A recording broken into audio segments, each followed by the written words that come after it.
Hello everybody, welcome to the channel. This is Peter the Rock.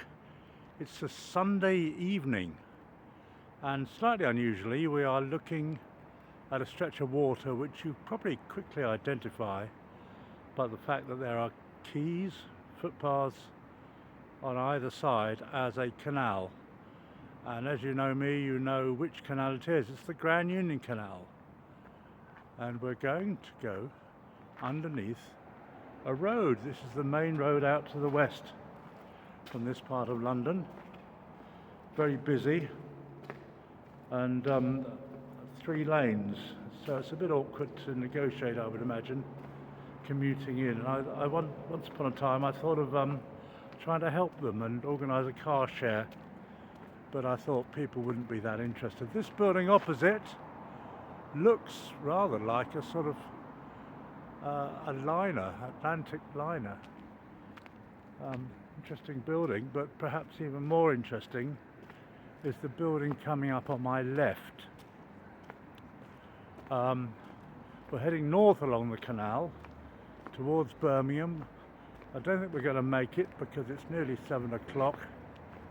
Certainly not in the daylight. But this building here is a public house, and it's called the Swan and Bottle. It's a slightly strange name. They don't seem to go together like, I don't know what they'd go like. People cycle along these paths. I saw a chap on a motorised vehicle just now. Now, what colour would you call that building? It's not teal, it's not ivory, it's an interesting colour. But the Swan and Bottle, nice little pub come restaurant. Well, all pubs are sort of pub come restaurants these days. I had a meal in there on my birthday this year, and it was very pleasant. And there were just 2 of us there in the restaurant, so we got a lot of attention from the waiter, who was probably bored out of his mind. Is everything all right? Kept saying. I don't know. It was fine, and the food was very good, so if you fancy a meal out, come to the Swan and Bottle. They are not sponsoring this video. Other pubs and restaurants are available. Why do we have to keep covering ourselves with all these ridiculous terms and conditions? I think Stephen Fry, the great Stephen Fry, who has missed out on a knighthood yet again. I think he's advertising Sainsbury's at the moment on the radio, and he has to say things like terms and conditions apply. Well, of course they do. Why do people have to waste their breath on that sort of stuff? Well, I suppose it's all legalese. Anyway, it's a very nice pub. It's got a car park, and right by the canal. There used to be an adjunct to the restaurant actually on the canal, where I had it's a steak teriyaki. I have no idea what a steak teriyaki is. I just remember the name. But that was a long time ago, 30 years ago or something like that. But they demolished it. You know, they probably didn't have many customers. I might have been the only one for years. Who knows? There's a little sort of marina for long boats, narrow boats. Long boats? Sounds a bit as if there's a Viking invasion, which hopefully there won't be.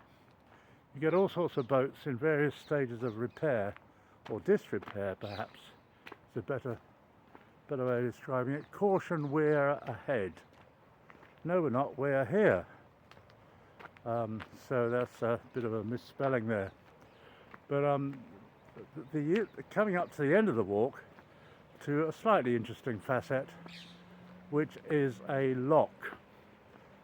And I think it's probably called Uxbridge Lock. We're sort of going uphill along this canal, very slowly. You get a lock every mile or 2 and it goes up about 6 feet. So that gives you an idea. Underneath here is they're sort of links to the River Colne, or tributaries of the River Colne, or offshoots of the River Colne.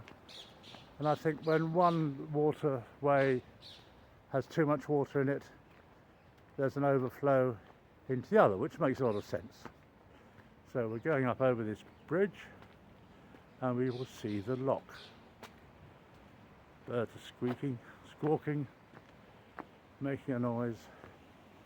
It's all very pleasant. I was hoping to see a boat negotiate the loch, because I quite like pushing the gates open.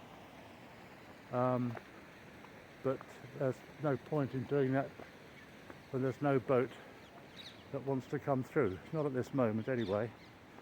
And the chances of me seeing one are vanishingly small, rather like me seeing a train, or even a chain, on that foot crossing video I did about 3 weeks ago, which has sort of gone viral. It's increasing by 100 views a day, and last time I looked it was 1.6k views. Now that's not viral compared to people like Terry Miles and Jeff Marshall, the old hands, the pros, the people who monetize their YouTube.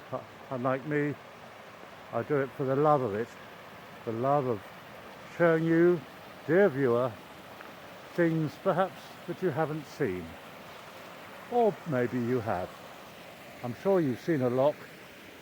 You don't really want to know what a loch looks like, but I'm showing you anyway. The Grand Union Canal, not very wide. It's wide enough for 2 narrow boats to get through the loch at one time. I once went on a holiday in the Midlands. I think it was the Rugby Canal, and we were students. We drifted along for about a week, and we didn't actually get very far, but that didn't matter.